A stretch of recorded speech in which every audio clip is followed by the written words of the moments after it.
اعوذ باللہ من الشیطان الرجیم، بسم اللہ الرحمن الرحیم۔ ناظرین گرامی السلام علیکم۔ ناظرین گرامی، آج کا ہمارا موضوع ہے پیغمبر اکرم صلی اللہ علیہ وسلم معبد کے خیمے میں ٹھہرے کا ذکر کریں گے۔ آن حضرت صلی اللہ علیہ وسلم جب مکہ سے ہجرت کر کے مدینے کی طرف روانہ ہوئے، راستے میں معبد نامی عورت کے خیمے میں بغرض آرام ٹھہرے اور اس سے کھانے کے لیے گوشت اور خرما طلب فرمایا۔ وہ کہنے لگی، یا رسول اللہ صلی اللہ علیہ وسلم، خدا کی قسم، اتفاق سے اس وقت میرے پاس کچھ بھی نہیں، اگر کچھ ہوتا تو میں ضرور آپ کی ضیافت کرتی۔ پیغمبر اسلام صلی اللہ علیہ وسلم نے دیکھا کہ خیمے کے کونے میں ایک بکری بیٹھی ہوئی ہے۔ آپ صلی اللہ علیہ وسلم نے فرمایا، کیا یہ دودھ دیتی ہے؟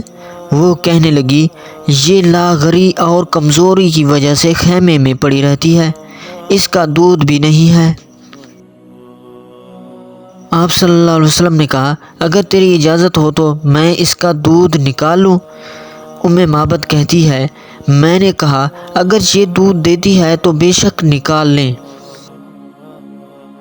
ناظرین گرامی، بس ان حضرت صلی اللہ علیہ وسلم اس بکری کے قریب گئے، اس پر ہاتھ پھیرا اور یہ دعا کی، اللہم بارک فی شانہا۔ آپ صلی اللہ علیہ وسلم کا دعا کرنا تھا کہ بکری کھڑی ہو گئی اور اس کے تھن پستان دودھ سے پر ہو گئے۔ آپ صلی اللہ علیہ وسلم نے دودھ نکالنا شروع کیا۔ اتنا دودھ نکلا کہ آپ صلی اللہ علیہ وسلم کے ساتھی بھی سیر ہو گئے اور معبد کے برتن بھی دودھ سے پر ہو گئے۔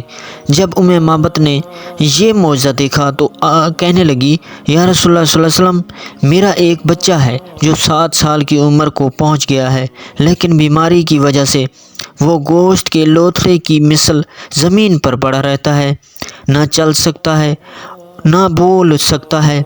آپ صلی اللہ علیہ وسلم اس کے لیے دعا فرمائیں کہ اللہ اس کو شفا بخش دے۔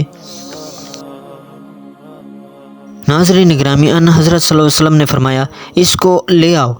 جب اسے آپ صلی اللہ علیہ وسلم کے سامنے لائے تو آپ صلی اللہ علیہ وسلم نے کھجور کا ایک دانہ اپنے دہنے اقدس میں لیا اور تھوڑا سا چبانے کے بعد اس لڑکے کے منہ میں دیا۔ اعجاز نبوت سے وہ لڑکا اسی وقت شفا یاب ہو گیا اور بولنے لگا۔ معبد کی بھانجی ہند بیان کرتی ہے کہ ان حضرت صلی اللہ علیہ وسلم نے اپنے ساتھیوں کے ہمراہ کچھ دیر خیمے میں آرام کیا۔ جب بیدار ہوئے تو وضو کرنے لگے اور کلی کرتے ہوئے اپنے دہنے اقدس سے پانی درخت اوسجا جو خیمے کے کنارے پر لگا ہوا تھا اس کی جڑوں میں ڈال دیا اور فرمایا، خدا اس میں برکت عطا فرمائے۔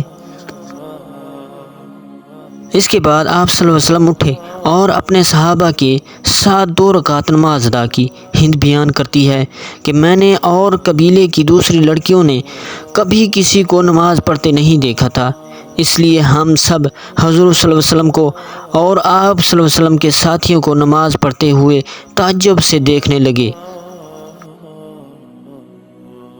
دوسرے دن جب ہم صبح کو اٹھے تو دیکھا کہ درخت بڑا ہو گیا ہے اور اس کی شاخیں سرسبز اور ان شاخوں پر میٹھا اور خوش ذائقہ پھل لگا ہوا ہے۔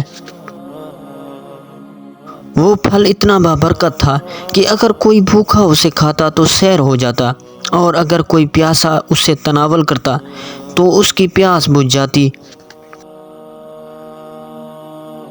اگر کوئی مریض اسے تناول کرتا تو وہ شفا یاب ہو جاتا، حتیٰ کہ اگر کوئی فقیر و تندرست اسے کھا لیتا تو اس کی برکت سے وہ متمول اور تونگر ہو جاتا، بلکہ اگر کوئی کمزور اور لاغر اونٹ یا بکری اس کے پتے کھا لیتے تو وہ تندرست و توانا ہو جاتے اور اس کا دودھ زیادہ ہو جاتا۔ جس دن سے حضور صلی اللہ علیہ وسلم ہمارے خیمے میں تشریف لائے، اس روز سے ہمارے مال و متاع اور چراگاہوں میں برکت ہو گئی تھی، اور عرب کے صحرا نشین مسافر اس درخت کے نیچے آرام کرتے اور اس کے پتے بغرض شفا حاصل کرتے اور غذا اور پانی کے بدلے اس درخت کے پھلوں سے استفادہ کرتے۔ ایک روز جب صبح کو ہم بیدار ہوئے تو دیکھا اس درخت کا تمام پھل گر چکا ہے اور اس کے پتے زرد ہو چکے ہیں۔ ہم یہ دیکھ کر نہایت ہی غمزدہ ہوئے۔ بعد میں ہمیں معلوم ہوا کہ جس روز یہ واقعہ رونما ہوا وہ وہی روز تھا جس روز حضور سرور کائنات کا دنیا سے وصال ہوا۔ اس کے بعد پھر اس درخت پر اتنا پھل نہ لگا، اور جو پھل اس پر لگتا وہ اتنا خوش مزہ بھی نہ ہوتا۔ 30 سال کا عرصہ اسی طرح گزر گیا۔ ایک روز صبح کو ہم نے دیکھا کہ اس کا تھوڑا بہت پھل جو اس پر لگتا تھا وہ بھی گر چکا ہے اور اس درخت کی تازگی ختم ہو گئی ہے۔ گریا و پکا کی آواز آنے لگی۔ ہمیں کچھ معلوم نہ ہو سکا کہ کیا واقعہ رونما ہوا ہے اور یہ رونے والی مستور کون ہے۔ پھر جب ہمیں اطلاع ملی کہ اس دن واقعہ حالیہ کربلا برپا ہو چکا ہے اور فرزند رسول حضرت امام حسین علیہ السلام بمائے یار و انصار کربلا کی لک و دک صحرا میں شہید کر دیے گئے،